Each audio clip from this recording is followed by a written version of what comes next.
It's live. Hello, everyone. Thanks for coming out tonight.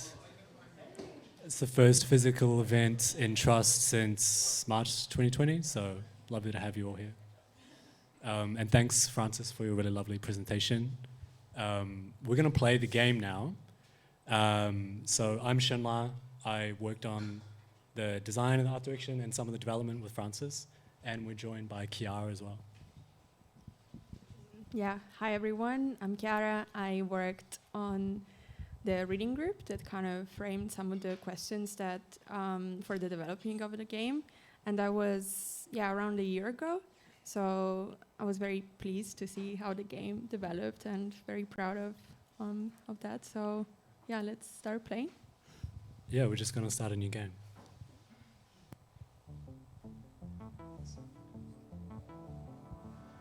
Socialist revolution sweeps the globe. I don't have to read out all of these. You guys can read.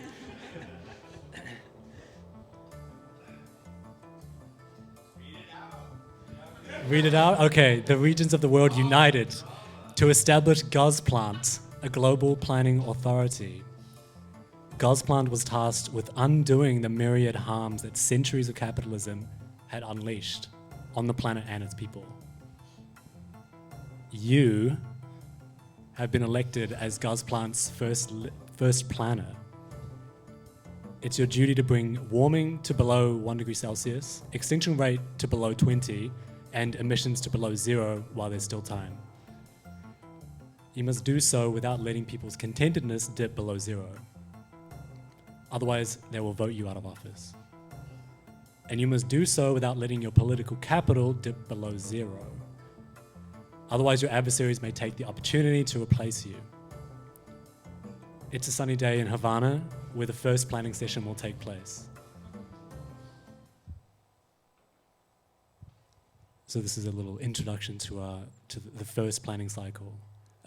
Each planning cycle is 5 years and takes place in a different location. The significance of the locations are interesting. Oh, yeah, sure. I think all the locations have significance in kind of leftist history. That's probably something I think Troy could speak a lot more to, though. But so yeah, we're gonna get into it. This is Gossi. It's kind of like our Clippy in Microsoft Word. He kind of, or they kind of help you out. We've played before on this machine, so it says, we'll just let you get going. But if you're a new player, they'll give you like a little intro. And the first thing we notice on the plan screen is we have an empty array of where we will put our cards, and we have a little indicator on our production and a little graph, if we scroll down, to see land use and emissions. And these lines indicate with our current plan and the cards we have and the processes we have, what kind of land use and emissions will be, how much land we'll be using and how many emissions we'll be generating. okay, yeah, what should we do?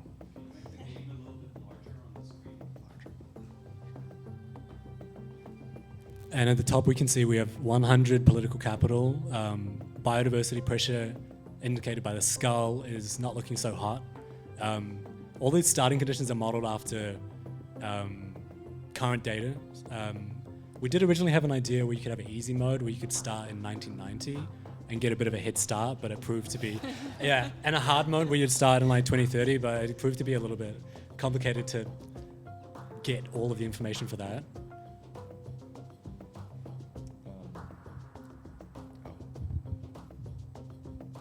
Okay, so what should we do? I usually start, I guess, so yeah, we have two options. We can either start by changing how we make all these electricity, fuel, livestock, and crops, or we can start with projects. I usually start with projects. It's kind of fun. So I guess we kind of have to decide how we want to play. It'd be kind of fun to play a way that I don't normally play. What would you normally go for? I think I normally try to play, I think, as the book describes. It could be fun to try to go to space. Yeah. Okay. Should we do a little vote to the audience? Yeah. Okay. Yeah. Who wants to go to space? Who wants to do degrowth or as close as it to we can get? Yeah, we got one voice in the less enthusiastic. Okay. I guess space it is. So. There's a few more options, but Yeah. Let's see. So space. We should try Biosphere 3. Yeah, can you talk about the Biosphere tree idea a little more? Like, what does that imply? I guess it's that we haven't learned our lessons from Biosphere 2, but finish the trilogy. yeah.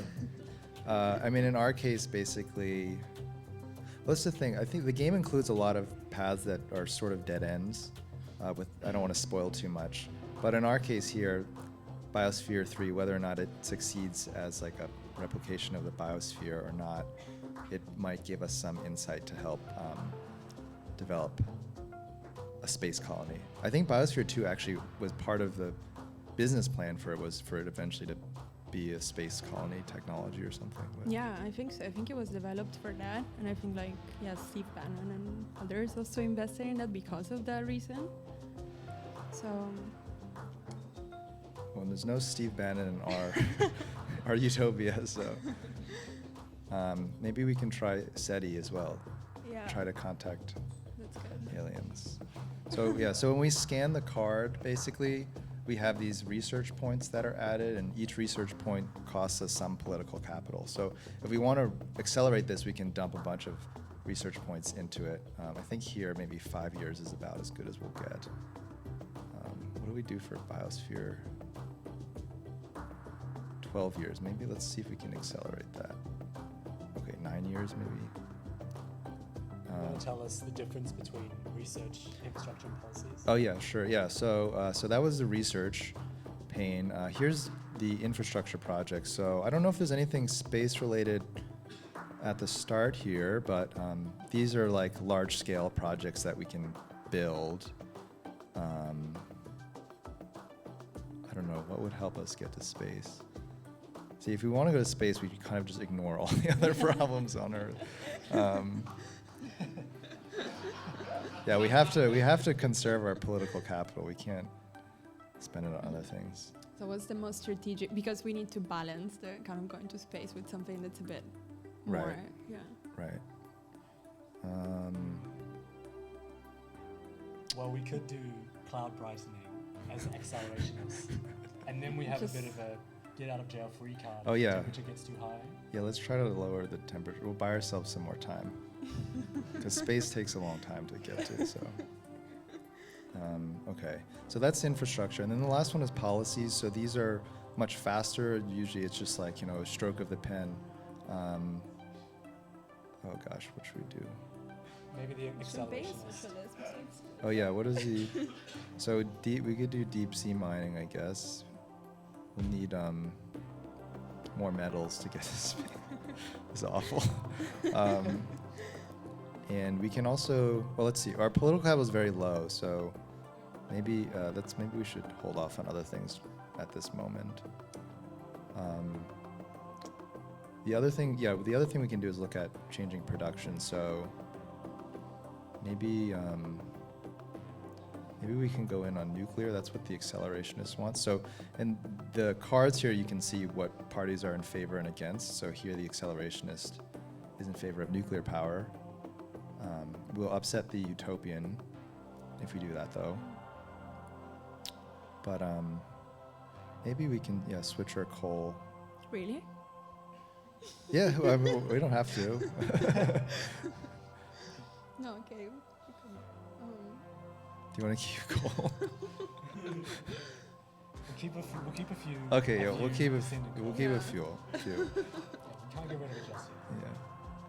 This is Germany. What are the percentages down there? So these percentages, that's what percent of the production for, in this case, electricity, this process makes. So 25% of global electricity production is from natural gas power generation right now. So we could increase. So we've taken down 5 of these points from coal, so we have to redistribute them to other processes. So maybe, oh shit. Okay, let's do a little nuclear. We can do gas as our bridge fuel. We could do solar. We don't have to play completely evil. And then let's see. Fuel. So fuel's interesting. We can, like, let's say we want to get rid of petroleum. The problem with fuel is there's not really a good place to put it at the start. How do we get to space without oil? It's true. I don't know. Okay. Why don't we can keep our oil then. Let's table. Let's table it for next planning session. Okay. Well, I don't know. What do you? Should we look at the government? Oh yeah. Let's look. We can see what our parliament is made up. Who's making up our parliament right now? We can see we have 33 seats and 9 different parties. Right now, we're trying to be friends with the accelerationists. If we become allies with them, then we'll get very cheap research points, which will be very useful because a lot of the things we want to do have not been researched yet, and they're experimental technologies. So before we can enact them, we need to get a bit of groundwork in. So if we can cozy up to the accelerationists, then we can make that a little bit easy for ourselves. But we're probably going to make some enemies. It doesn't look like we've actually got anybody as a friend right now. We don't have any. Our coalition has no seats right now. But we're gonna go ahead anyway and continue to play. So the idea being that we didn't want to just kind of create something that mirrors the ideas in the book one-to-one, is that we wanted to be able to allow players to experiment with different ideas and different methods and political attitudes of solving the crisis. And so a few of them turn out to be dead ends, some of them have unexpected side effects, but that's kind of part of our way of modeling in the unpredictability of many of these technologies, especially when it comes to geoengineering, like cloud brightening, or what happens if you build hydro dams everywhere in the world, and what kind of effect that has on upstream forests and so on, like things like that. So I felt bad about leaving that much oil, so we're gonna move. Let's not do gray. Let's do blue hydrogen. Okay, so I guess should we hit ready? let's look at the stats first. Oh yeah, sorry, the stats. So here we can see the current state of the world and what our plan currently will likely do to it. So we're projecting a pretty substantial decrease in emissions, probably from removing all the petroleum production. Land use won't change substantially, but energy use is going to go up a lot. Almost, oh no, that's terawatt. Wait, yeah, that's a lot. Extinction rate won't really change. Water stress won't really change. Oh yeah, and here we can see the current breakdown of land. So we're using more than half of the planet's habitable land. What else is worth? Maybe we can look at where. Oh, okay, that's our energy use. And then the last section here is lets you look at the different regions and their levels of consumption and so on. So I don't know. We can look at Western Europe. Oops, Western Europe, I guess. Southern Europe. So Western Europe is at the max development level, but other parts of the world still have a lot to catch up on. So that'll cause their consumption to change over time, and you could conceivably end up in a world where everyone's consuming as much as the richest countries are now, which is obviously going to be very difficult to sustain. So that's where some of these degrowth policies, I don't think we're going to unlock it on this run, but maybe another time. Okay, I guess should we go into the world? So yeah, we can see we can see the world blissfully turning and the clouds passing over, and we have some events at the end of each year that are semi-randomly determined but become more common as certain factors come into play. So the temperature rise means that we're going to have wildfires, and we can actually see them appear on the map after we encounter them for the first time, as well as flooding. And you can see in the top right there's a little thermometer. It means that the event has been influenced by the changing global temperature. And here we have NPC characters coming in and pleading us, please do something about this. But we actually just want to go to space, so we're going to ignore them. Good. We finished. We've allowed deep sea mining. That we've allowed mining operations to go to the bottom of the sea. We've increased biodiversity pressure by 2, and we're going to have a lot more metal, which is hopefully helpful. The ecologist maybe is not too happy about it though.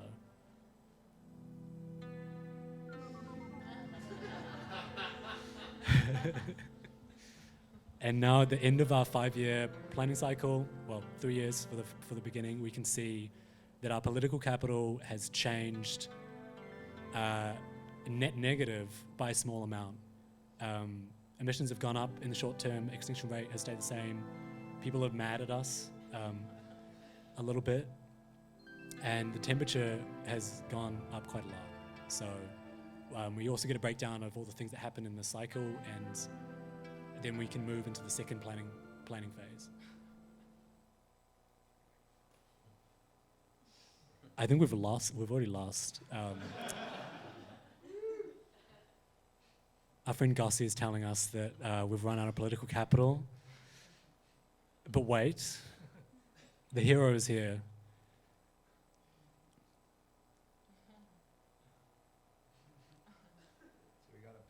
We got a bit of a bailout.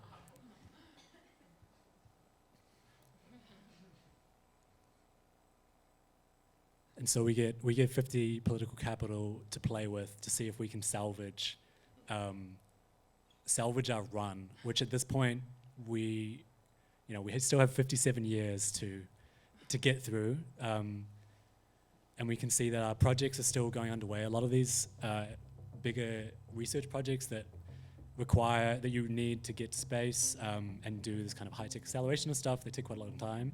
So in the meantime, we're having some difficulties. We have 50 political capital. Maybe there's something that we can do to change. The geoengineer is chiming in also and telling us that something we already know, which is the temperature is going up.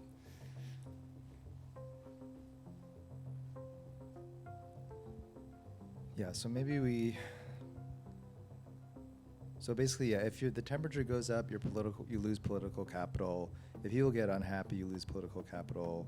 If biodiversity index goes down, you lose political capital. But if we go in the opposite direction, we can also gain political capital. So maybe we need some short-term wins, I think, to stay in the game. So we can do that by like making people happy. So one thing here is like champagne socialism. That'll get people very happy. We could do that. We could ban outdoor cats. Does that actually make people happy? Why does this keep getting stuck? Yeah. That will help with biodiversity by a fair amount. So we could do that. We could be very animal-friendly space accelerationists. That could be our platform. We love space. We love animals. We want to leave the planet for the animals. Yes. We could try that.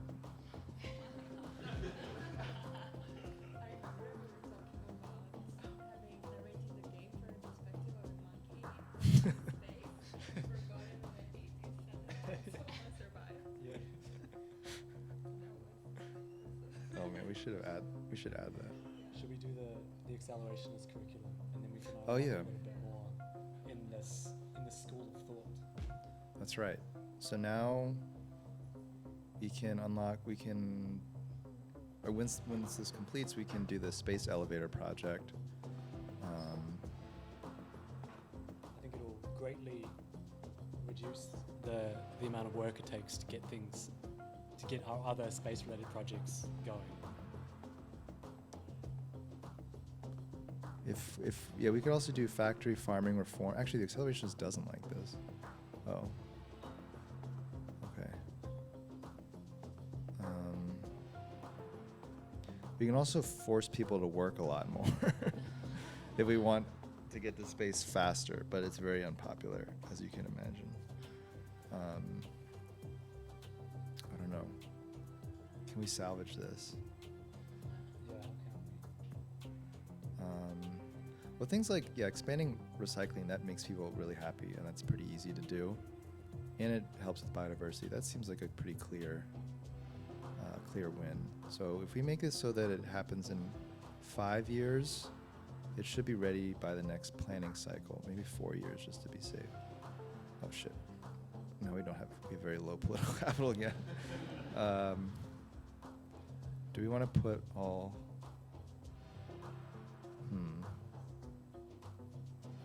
What do you think?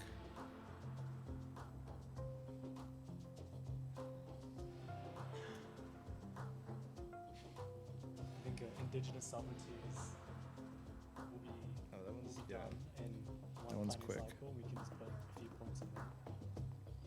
Yeah, that one's easy. And it won't annoy our allies. Yeah. So that'll help a lot with biodiversity. That'll bring down emissions a fair amount. Yeah, that'll help a lot.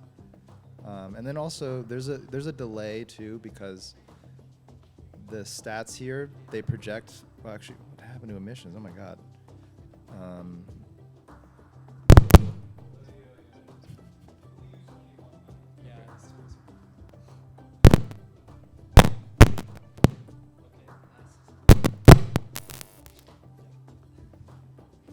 Yeah, I think that's about all we can do in this planning cycle. But maybe if we go over to the government, we can see if we've made any new friends. And we have with the environmentalists, actually, who are really happy with us, which gives us a discount, or it makes it easier we spend less political capital to do restoration projects, which is not fully in line with our plan, but we have to adapt if we're going to survive.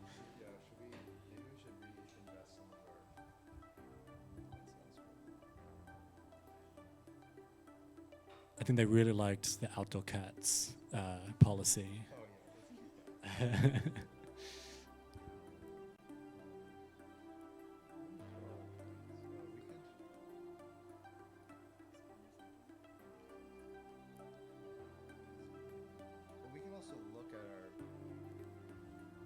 We can also look at how happy people are and what the factors are. So people are still kind of in this post-revolution glow, where they're pretty happy with that. But then the temperature change is bringing it down. So it's 26 out of 40. Expand recycling would bump it up by 10, which is pretty significant. So maybe we stick with that. But otherwise, yeah, we don't have a lot to work with. Maybe we just see what happens.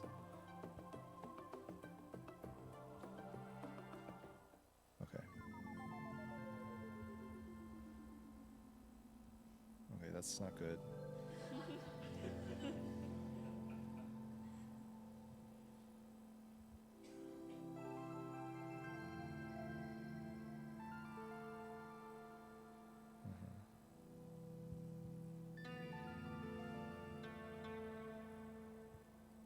Okay, so our cloud brightening is finished, so we'll see a slight cooling effect.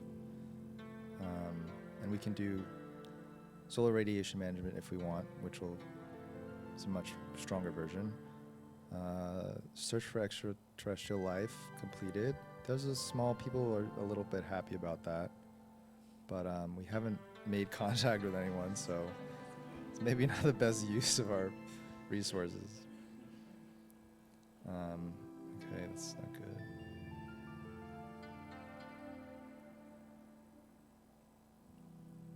Yeah.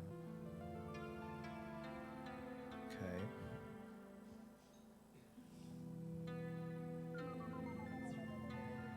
So I guess why would meat consumption have gone down? Oh no, it's because,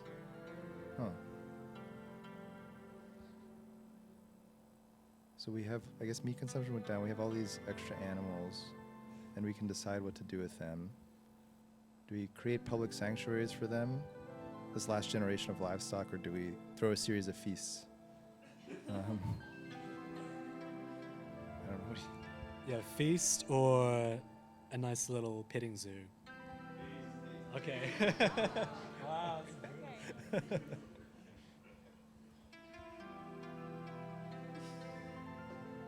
Okay, this is good. This is some good news. Yeah.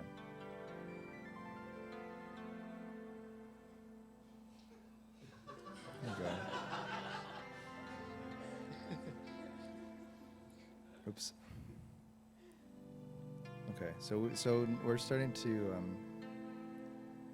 Oh man, wow.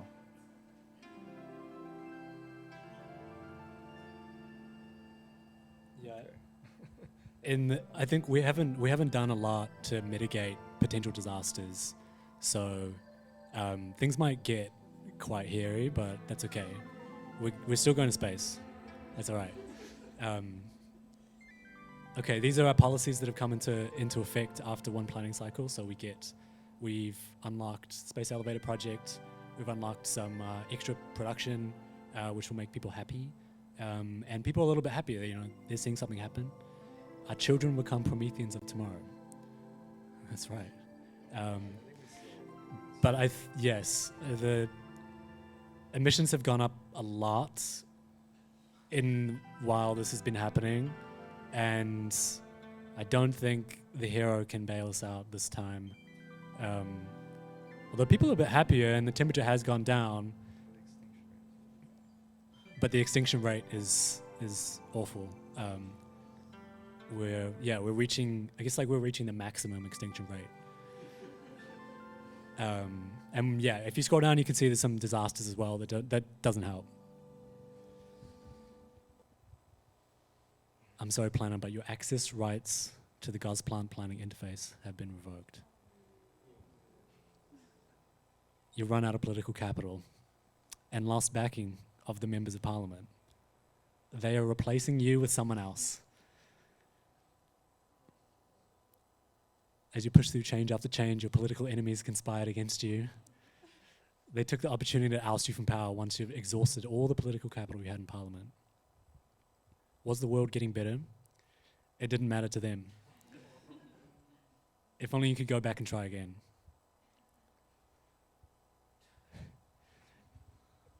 And we have a lose state card that reflects how you played through the game. So in this case, it was a little bit more violent than simply getting voted out. So me and the accelerationists were executed, that's all of us right here, by a reactionary force formed by the former wealthy nations in 2030. Yeah, and I guess the leaving biodiversity unchecked and also continuing to pump out petroleum as our main source of fuel kind of didn't help either. So yeah, that's one. This is kind of like one playthrough of the game. We expect that some playthroughs will be a lot longer. Some playthroughs might be a bit shorter. And I guess, yeah, should we open it up for a little Q&A at this point? Yeah? Yeah? Cool.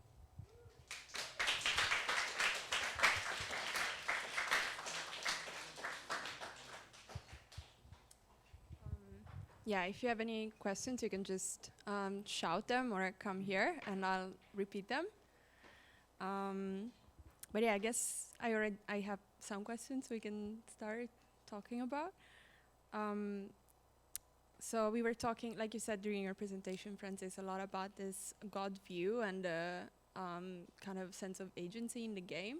And I think you were successful in adding a lot of different actors and in the player being this planning entity, because as I noticed, a lot of this games or like interactive kind of simulations around climate change are often kind of placeless and without an agent, and there is always somebody that it's often a dashboard kind of situation where you can just adjust the sliders and then something happens.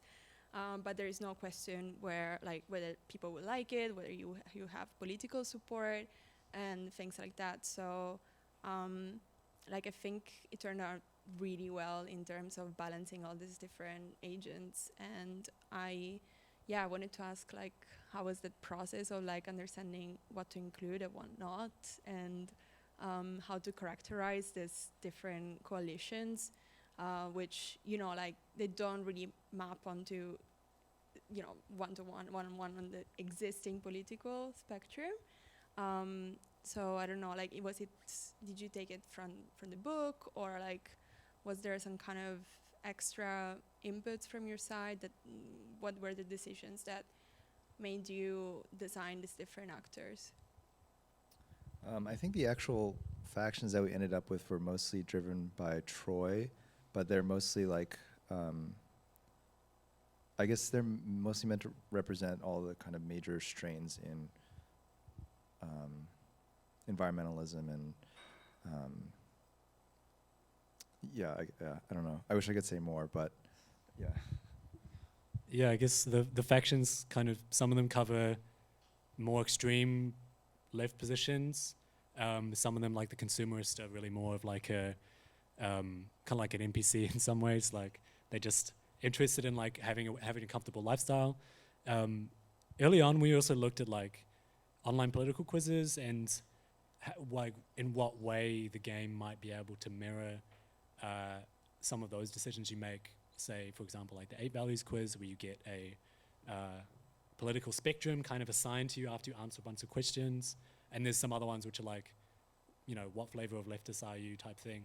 But really what we took away from that is allowing players to kind of interpret the tools available in the game in a way that reflects how they felt or what their political position is. Which immediately we're kind of inviting people to make decisions, and you're going to piss some people off, you're going to make some friends in their parliament. And yeah, definitely trying to get away from this kind of guard view, dashboard view, kind of slightly detached perspective that, we didn't feel like it would make the game super compelling, and also didn't feel right for the type of story that the book tells and the story that we wanted to like enable. Yeah.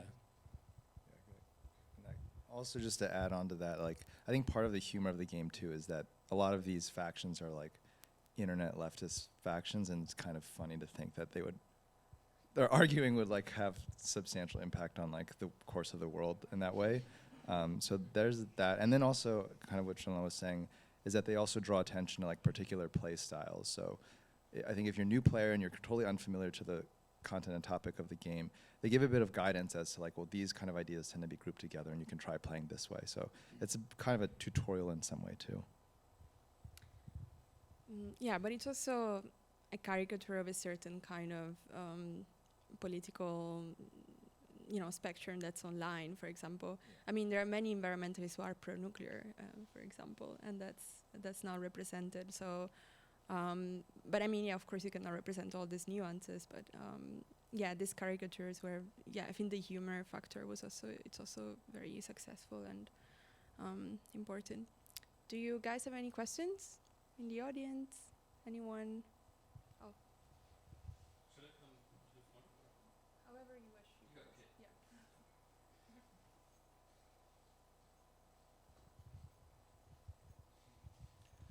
Hi. First of all, hi Reese, who's watching. So my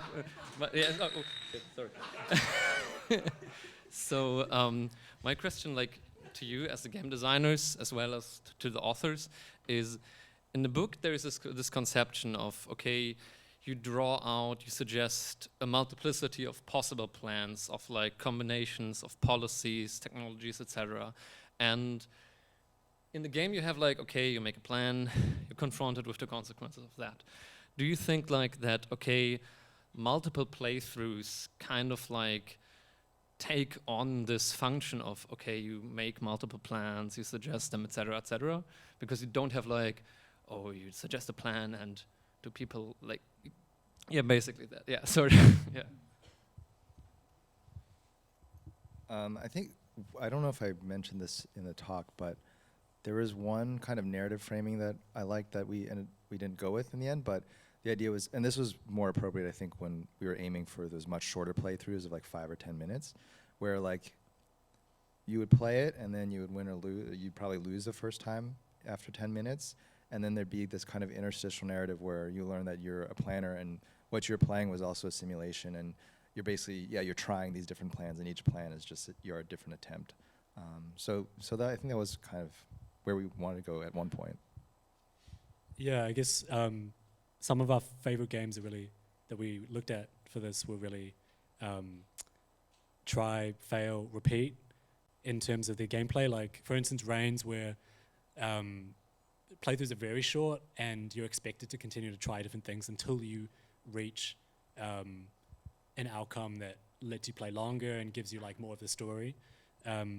Definitely our approach is we offer a lot at the beginning, hopefully not too much, and we're asking players to try exactly what you said, try different plans, see what consequences are successful and you expected, and also what consequences you may not have expected based on the technologies and policies that are in the game, that are all kind of based on different thoughts and some speculative technologies and some existing technologies, so that you can, the idea is you play multiple times and get a feeling for just what is possible and maybe what side effects you don't expect when you build nuclear plants everywhere or this and that other thing.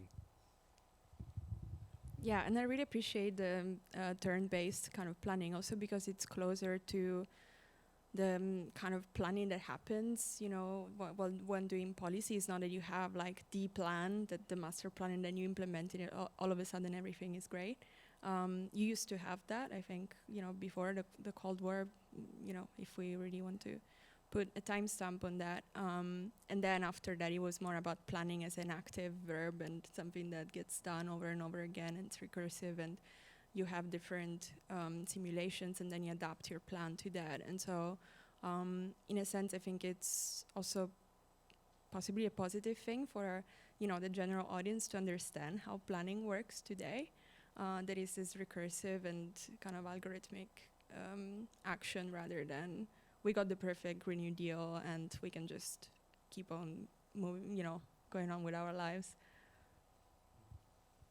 Any other questions? Have you come across something like an optimal playing strategy? I'm repeating for the streaming. So have you come across an optimal playing strategy? Short answer, no, but I'll often try to kind of speed run a lot of the utopians' goals, which is kind of like indigenous land management, cutting down on factory farming, trying to keep everyone happy, creating marine reserves and conserving land for biodiversity to flourish. But I did recently on a playthrough get the half Earth policy, which you have to unlock, which devotes half the Earth to rewilding, and is a big part of the book. And actually, I had a bit of a catastrophic failure in that, like, my industries started to collapse because I didn't reduce demand enough by that point. So, short answer is like no, but looking forward to seeing like what people come up with. Maybe there is an optimal strategy that we don't know about, quite possibly. Yeah, I would say playing according to the book's prescriptions is generally a pretty good strategy. I suspect that, I mean, the thing with a game this complex is that there are probably a lot of paths, like a lot of things you can do. What should I turn on? That we weren't able to try. And I suspect that there's probably some really weird, obscure combination of things that like gets you to win really quickly that probably wouldn't work in the real world, but I'm curious to see what people come up with. Connected to that, I have a question about the events. Like, do you have some kind of wild card events that happen even if you're the perfect planner?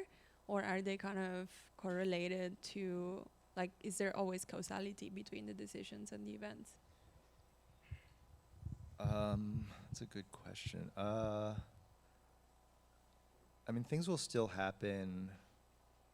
Like, there's always a slight chance of some things. That's a good question. Yeah, I mean, things will still happen. There'll definitely be fewer negative events if you're playing well. There are a couple, like, really rare world-altering events that you could still encounter. even in like a perfect playthrough. So there's a bit, but it would probably be, definitely less intense stuff happens. More questions?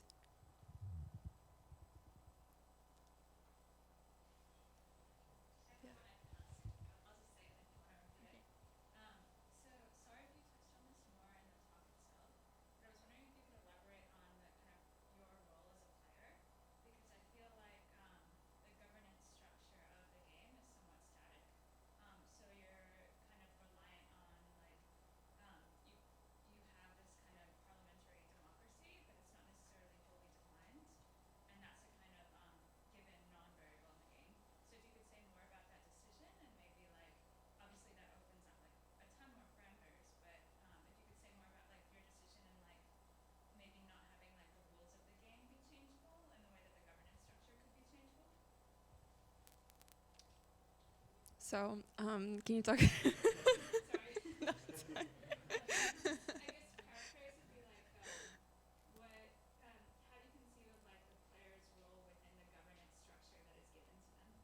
Yeah, so how do you conceive of the player's role within the governance structure of the game? Yeah, that's a really good question. I think it was ultimately because it would have made the game too complex. Like, yeah, I guess, I mean, it would have been really interesting to go more towards that, but I felt like we could only do one or the other, where like we either represent the kind of global model in a lot more detail and kind of sacrifice a lot of the detail of how the governance works and how the player could influence that, or vice versa. I will say there is one path you can take where you do change how the government works, but I don't want to spoil it. Yeah, good question. Yeah, I guess the parliament came originally out of the idea that we really wanted to avoid this kind of guard, planner, dictator, authoritarian kind of single power idea, and we wanted to be able to lock off some parts of the game through a democratic process that not everyone will agree on the same policies. So the version of the parliamentary democracy in the game is somewhat abbreviated. But yeah, this is kind of a conscious decision that we would be able to focus on modeling the world a little bit more. That being said, I guess there are ways that the cards could be tweaked so that you have to engage with the governance side more. But I think earlier we had like a very restrictive set of rules. We had to have a super majority to pass anything that had opposition. But what that meant is that like half of the cards were all locked at the very beginning, and it gave players like very few options to start with. And it made it basically impossible because you had to, maybe like a little bit too realistic, but you had to solve all of your political problems within like 5 years, and then you could start doing stuff. And by that time, you're at such a disadvantage with biodiversity pressure and CO2 and temperature that it made it very difficult. So I hope that answers your question. So we could take another question, or we could do another round and then have a few more questions. What do you guys think? Sure. Yeah. Let's play. No, sure to what? Let's play another round. Yeah, let's play another round, and then we can have another round of questions later. So maybe this time it won't be so catastrophic. How should we play this time? Do you want to try? How should we approach this playthrough? When we were being bad last game, maybe we should try and play in a more utopian sense. So we're going to be looking at reducing meat consumption. We're going to be looking at increasing land reserves and no catch areas in the sea. And one of the problems we might find, though, if we use land area for conservation, is that we're going to have less space for food. We're going to have for food production. We're going to have less space for land-intensive energy production. So we're going to start with expanding our nature preserves. This is really gives it 30% of land becomes under protection immediately, and we get a big biodiversity bonus. And it also unlocks restoring desert habitats, and the other policy, which is coastal wetland protection and restoration. So we're going to put a few points into that. I think indigenous sovereignty is a really good policy, and will get us the right friends in government as well. If we went to our stats page, we'd see that buildings use up a lot of energy, but I don't think this is totally in line with. It's not top priority for us right now. Let's see. We still have quite a lot of points. Yeah, we can put it into the bike-friendly cities because eventually we will want to phase out cars if we get that far. What else do we have here? Maybe this is a good one. Doing some ecosystem remediation, which will also put more land under protection, and it'll give us a big biodiversity bonus. Maybe you want to flip the back of one of these cards, and then we can get a little bit. There's a little bit of NPC dialogue coming in, telling us about what's going on. So, for instance, this card on the back you can flip and you can see a little bit of flavor text. Close off more streets to cars, expand sidewalks, add bike share programs, well-designed intersections with direct, level, well-lit, tree-lined bike lanes. Sounds pretty good to me.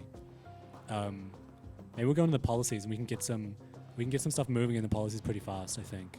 Utopian curriculum is probably in line with our thoughts and some of the ideas also. We unlocked this very unique project as well. Surely a world-changing project, to say the least.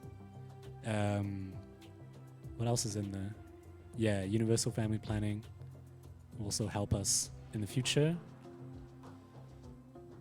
And we still have a good chunk of political capital, so I reckon we can do the marine protected areas. This is a favorite of mine. And if we want to make people mad, we can restrict air travel, and that'll reduce demand for aviation by 50%, which will help us, I believe. You don't agree, Francis? And in the production mix, we're going to have to definitely, get rid of that. Get rid of a petroleum production, petroleum power production, sorry.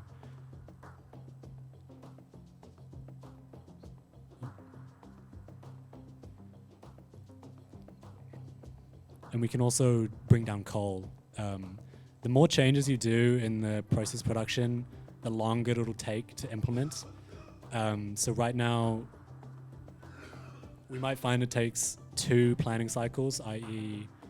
10 years to implement these changes, which is kind of a rough way of modeling, a huge infrastructural shift in our electricity production. And petroleum, we got to get rid of. You got to go. What do we put it into, though, is another thing. Yeah, I would say out of these options, probably blue hydrogen is their best one. But here it says it'll double our, oh my god, okay, maybe not. It says it'll increase our energy use by 173%, which is probably more than we can afford to. Yeah, I think it might have to be natural gas for now. Gosh, wow, this uses so much energy. Okay, I guess we will use natural gas as our bridge fuel then, I guess. So that's something to think about. Maybe we can see if there's a better option we can research. I don't know. I guess, what is there? Green hydrogen is probably... We could put a point of that in. Because we don't have a lot of political capital yet, right now. Oh, and then maybe better... Okay. We'll just prepare those for the future. Okay. Maybe let's look at the chart and see if we've got any changes coming up. The changes, if we pull out of coal, we can see that in the next 10, 20 years, we're going to have a massive drop-off on emissions. But there's things that might happen in the future that'll change that. So let's see.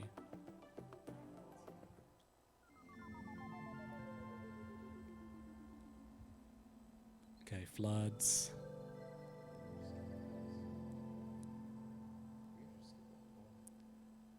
We can play through it.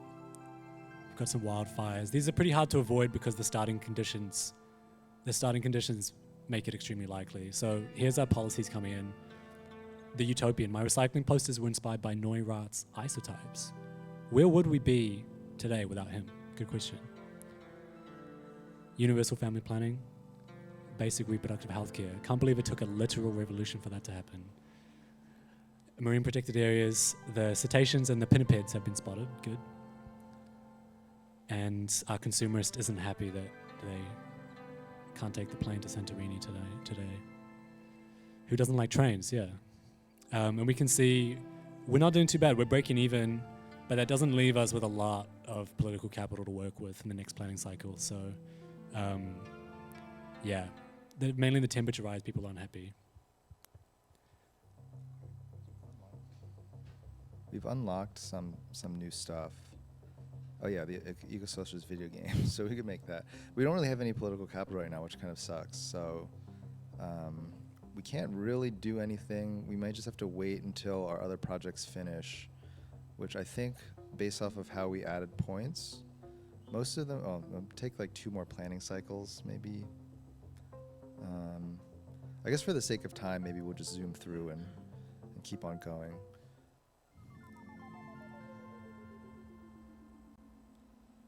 Okay. Should we skip?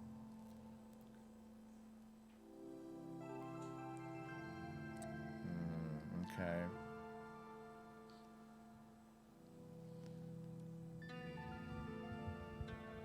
Yeah, so I think for the sake of time, maybe you guys can keep playing in the background, and if there are any final questions, that would be a good time to ask them.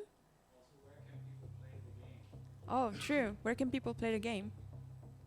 At play.half.earth. Can I show this screen? Play.half.earth, yeah. We're live. Yeah, if there's any other questions, and it's totally a good time to ask them.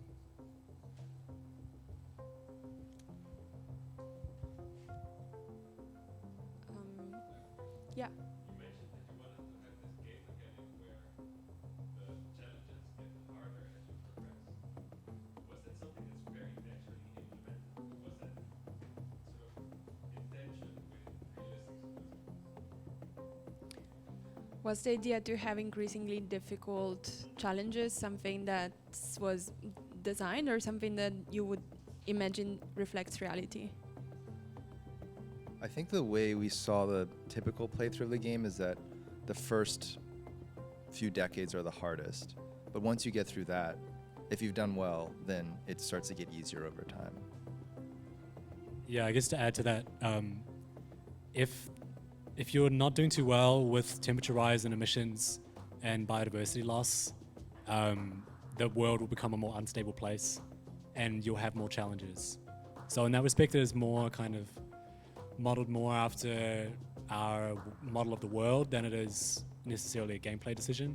Because yeah, like Francis said, if you can get 20 years in and go steady, then the rest of the game will be a lot easier. But if you have a rocky start, the chances of it continuing to spiral out of control are relatively high, which is, yeah, sometimes a little bit scary.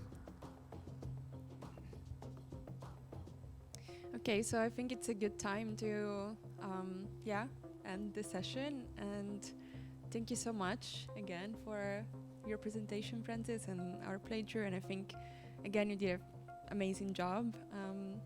And I was very proud to be a small part of this. So yeah, and thanks everyone for being here.